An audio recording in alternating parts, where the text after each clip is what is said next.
پکار دي. نو دا چې کوم واقعات د بلوچستان راغلي دا سراسر د شریعت نه خلاف ده او د شریعت سره هیڅ تعلق نشته او نه د شریعت سره سم موافقت شته دي. کوم خلکو چې دا کار کړی دی هغه سراسر ناجیز کار کړی دی، د شریعت نه خلاف کار کړی دی.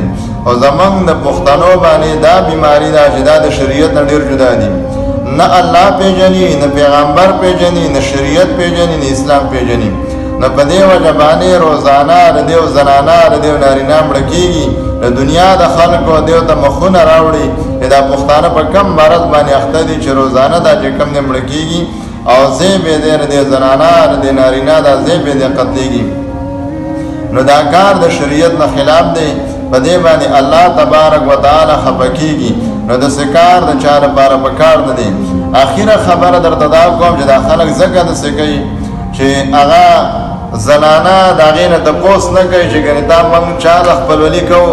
پکار دا ده چې زنانه راوګړولی شي، نارینه هلک دی هغه راوګړولی شي. نو کله د هلک او د جنۍ په خوښه باندې خپلولي وشي نو د هغې نه بیا دا لانجې نه جوړېږي.